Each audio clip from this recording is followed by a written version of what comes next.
Well, Doreen, we've been married twice. Twice. Not once, twice. Yeah. And both times to kissy men. And both times totally unsuccessful. I'm 65. Damn, look at that. 65. That you are 65 and you're still interested in knowing why do these kissy men work? I did all the things that I thought that Would make keep a man. make a man, keep a man, all those things. Only to discover X. I was circumcised when I was 11. My circumcision was something I never processed until my first divorce. That's when I really started to try to understand what circumcision is and what it does to women. If a woman is circumcised and her clitoris is dealt with, what's the power that I give the woman? It's not because I tell her we can put the clitoris back, but when I meet them like I met Kenya, it's to say, come here, look here. They thought they took it away. They did. It's still there. It's still there. Because the clitoris has legs. It has 4 extra legs. They didn't know that. It's still there. It's still there.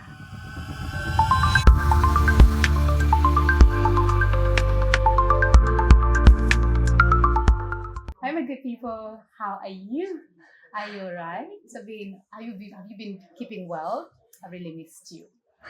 I'm at an embodied and connected retreat organized by Wellness Together, and I'm here as Heal with Doreen. Now, this retreat is in Lamu. It's a women's healing retreat, and there's somebody special that got to sign up for the retreat. Somebody I wanted to meet because she intrigued me as well. Her name is Kenya. Furthermore than that, she's going to tell you. But when she said she was coming for this retreat, I was like, you're exciting. Can we talk? Can you give me a moment? I have questions. I'm curious. But let me first introduce you to my guest today, the beautiful Kenyalynn. Story. Oh, yeah. I am so fabulous. It's amazing. How are you? I can't complain. Yeah. I cannot. It can't be better than this. Let me tell you why you excite me and intrigue me. Because you're about to tell us why. Why? Will your audience be ready? Yeah. For what I'm about to say. I will buffer them. I will buffer them. So treat them gently. Yeah, treat them gently. Yeah. So shoot. Well, Doreen, I've been married twice. Twice. Not once, twice. Yeah. And both times to kissy men. Yeah. Why should we laugh? And both times totally unsuccessful. So I don't know why I'm laughing, really. thought I have to learn something. I have to learn something. Even in my old age, I was like, I gotta figure this thing out. I gotta figure this thing out. That's why I got intrigued. That's why I was like, yeah. How old are you, Kenya? I'm 65. Damn, look at that. 65. That was it. I'm like, no, my mom needs to see you. Lots and lots of women need to see you. It was not to see how you look like, but to see your desire, to see your wanting, that you are 65 and you're still interested in knowing why didn't these kissy men work?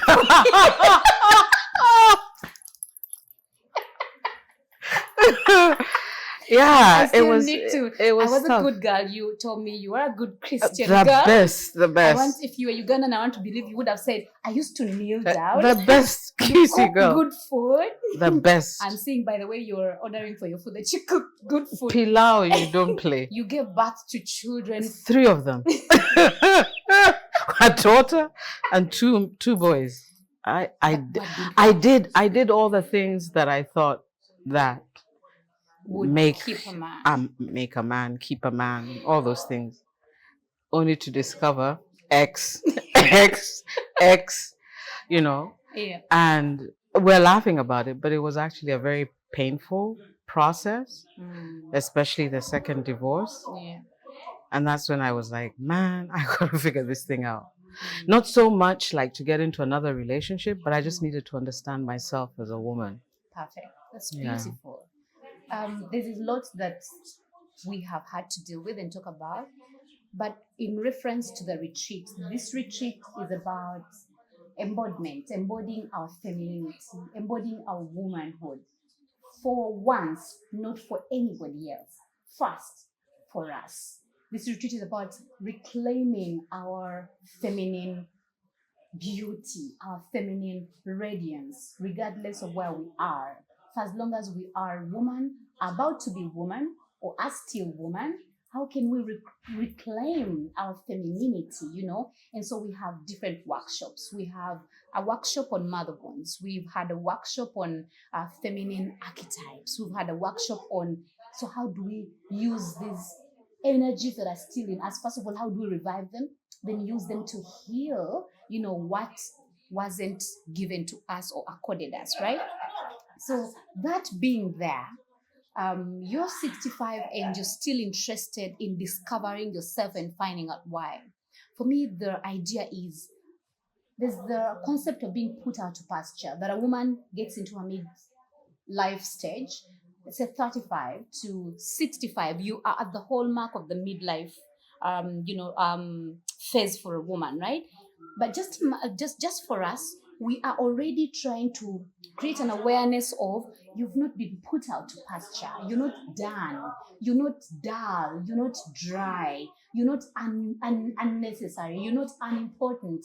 It's not like your place is out. Your place is still there. So society is putting women out to pasture too fast. Society is forcing women to feel like they're not useful anymore when they hit, their late 30s. Women are not, their sensuality is not useful anymore. Their sexuality is not useful anymore. Their woman, their womb is not useful anymore. Now that you're done with children who would need that womb, the womb is not useful anymore. So when I saw you sign up for the retreat, I was like, where do you get your power? Because for me, you're an emblem, or you stand for power for the women ahead of us. I'm 43 years old, right?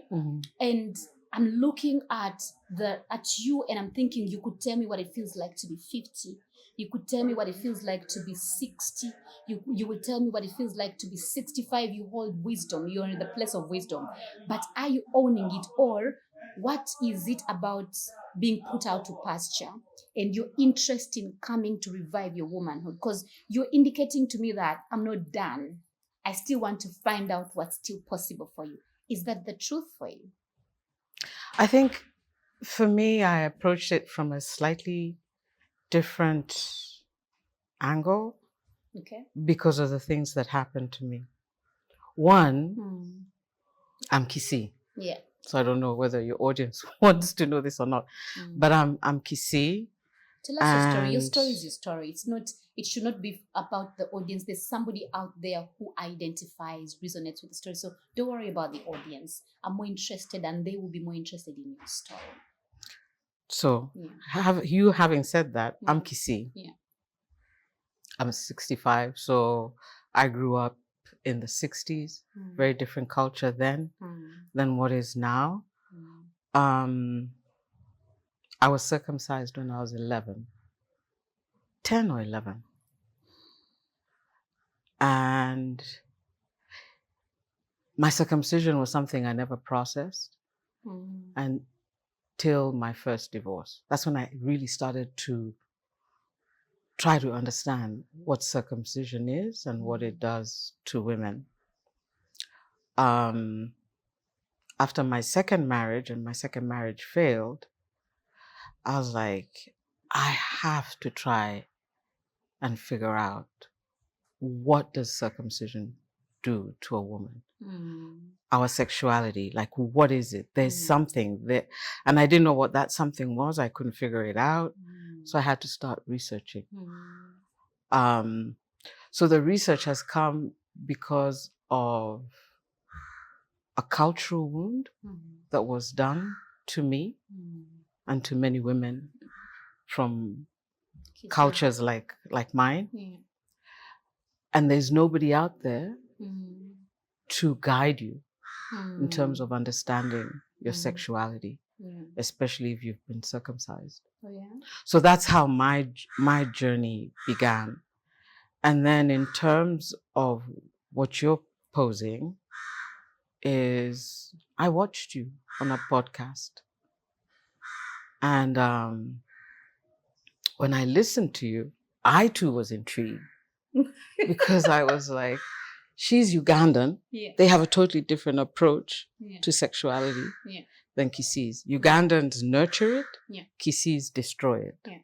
Oh, So I that's so sad to thought hear. it would be interesting Mm. to hear your take.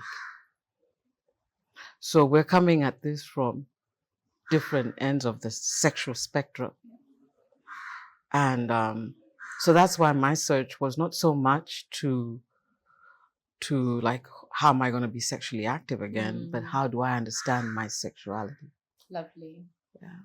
Well, that's beautiful. I'm happy for the work that we've done so far, and I want to thank you for your vulnerability to even open up to talk about the effect of circumcision over the years. Mm-hmm. And the effects of how it stole your sensuality and sexuality and what that would have done for you over the years. Mm-hmm.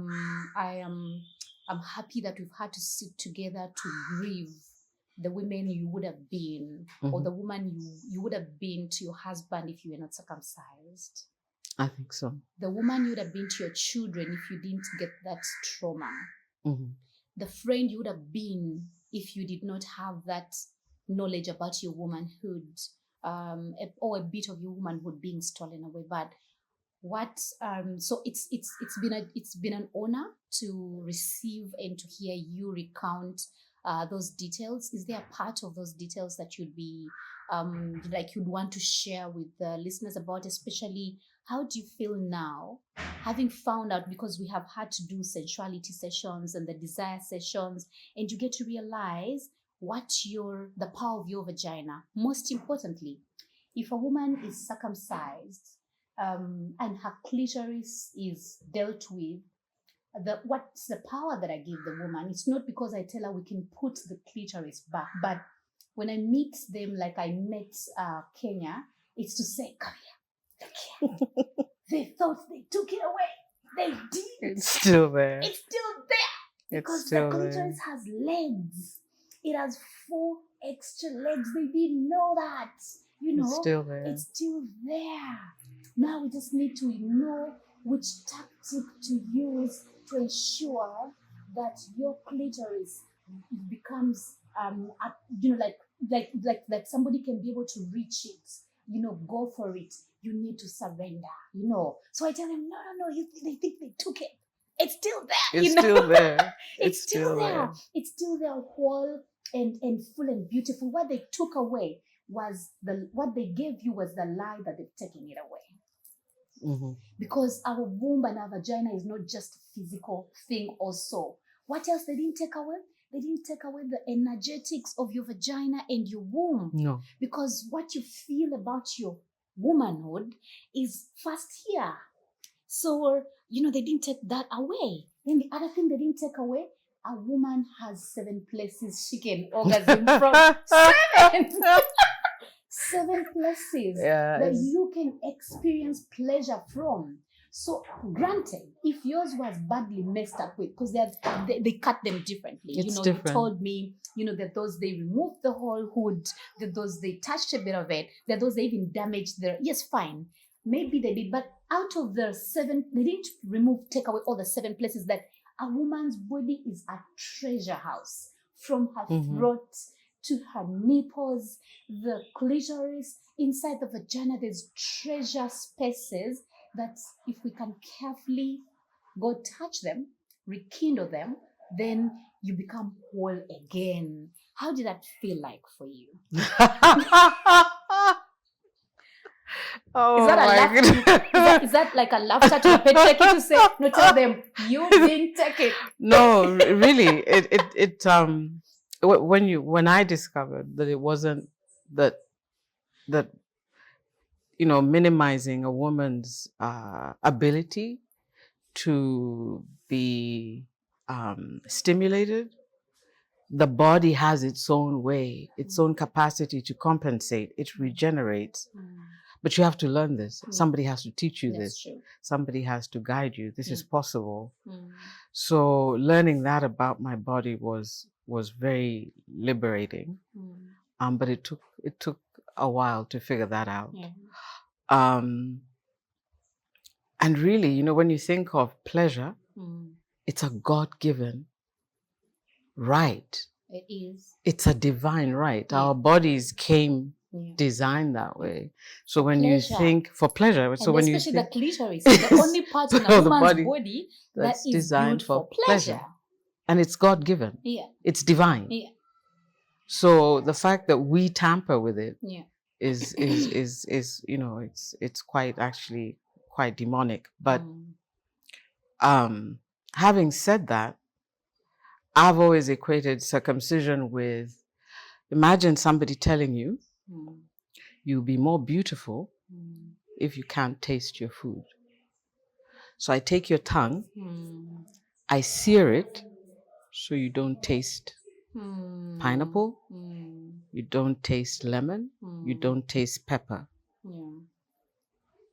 And now I expect you to eat. So being circumcised, it's the same thing. I take away your base of pleasure, and then I have sex with you, and you don't feel pleasure. I think also, and correct me if I'm wrong, because I would want you to tell me if it is, that's true. It's because they limited women to think that their only source of pleasure is the clitoris. Because what you tell me is what I'll take. My mind is a first sex organ. If I believe my neck can orgasm, I will direct experience there and I'll orgasm. If I believe my ears can, do this belief, So if in society, all they say is what makes a woman feel pleasure is the clitoris, then we get limited and we don't explore the other aspects of our pleasure. So that's the other thing, is that when they took it away, they lied to you that that's the only gateway to pleasure. And it's not. It's not. The clitoris is very important to a woman's pleasure, but then what they touch is not all. And the mind gets to connect with, it's gone. The mind is the first place. The mind is your biggest sexual organ. Yeah, so that's what they took away from you, that all this time they told you, now you are not woman. You're not woman.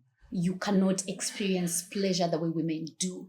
So you cannot please a man the way women do. You're made to think that you can't. Exactly. That's what. So for all these years, they put you into that mental prison of believing that I'm losing these men because it's my problem. Because doesn't it make you attach your capacity to keep a man to how well you make love? Yeah, and I think you think about polygamy and all these things, they tie into that. Yeah. You're married, you've had your children, you're not able to pleasure your husband. So off you go, which is what we were talking about, being put to pasture. Yeah. And then here comes the second wife, the third wife, the fourth wife, and so forth. That's the thinking, that's the mentality.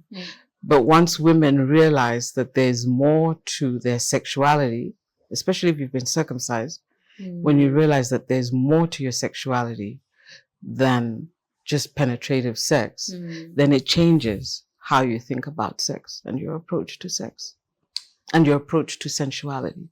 I agree with you. And that's the most important voice. And that's the most important message, to be able to bridge the orgasm gap between circumcised women and non-circumcised women when it comes to how well they experience pleasure. And orgasms. It's being able to broaden the pleasure concept and the pleasure gap. And it's being able to, first of all, come to the place of pain and accept the pain, accept the loss, and apologize to themselves or forgive people who may not even have said sorry. And then grieve the idea, because you have to go out from fantasizing of how would it have been like if I was not circumcised, and now put yourself into how can I receive pleasure from the other parts of me that are built for pleasure? And they're powerful parts too. They're powerful parts, but Very, we very can't get to powerful them parts. until we come to You the open up. acceptance Mhm. and to grieving and to dealing with the anger, you know, and to dealing with the pain, with the guilt, with the grief that you've had to carry over the years for what you didn't do to yourself. And to find out later that womanhood is this many faceted thing, and I was reduced to thinking it's just about my clitoris, right? So it brings me to the idea of what would you say, or because you know there's once you get the trauma, even as you're little, the trauma stays in your body. It does. And it creates an armor. It does. Would you say, if you remember your marriage as, or your sex during marriage as something that you would have to armor yourself from? That's a really interesting question, because I think it's possible for a lot of women to have sex in a frozen state. The act of it's like women can disassociate, right? It becomes a duty. It becomes something you do with your husband, perhaps. But because you're not receiving any pleasure, you don't know how to receive pleasure, you disassociate. You can't sustain that in a relationship. You can't sustain being disassociated sexually with your partner. Yeah, that's very true. So at the retreats, we carry out what we call our vaginal steaming, and with vaginal steaming, it's reviving the sensuality, the sexuality, the creativity, the vulnerability, the power of the womb. It's teaching circumcised women how to tap into the energetics of their womb and be able to work with them, experience them, enjoy them, right? So if a woman was circumcised, there's a lot that happens to her. You know, she gets cold in the womb because she gets numb. She partners, she reconnects every time she goes into a sexual experience. She always reconnects it to the trauma the first time, and it becomes like some subconscious thing that she does all the time, which creates numbness in the pelvic area, which creates numbness. So it deprives her of the capacity to even have sensation in the vagina. It deprives her of the capacity to even be able to sit with pleasure for a very long time, right? So we have something we call vaginal de-armoring. Vaginal de-armoring is the physical way that follows the emotional and trauma healing phase, where now we teach the woman how to use sex to de-armor herself, where we teach the woman to use the one to de-armor herself.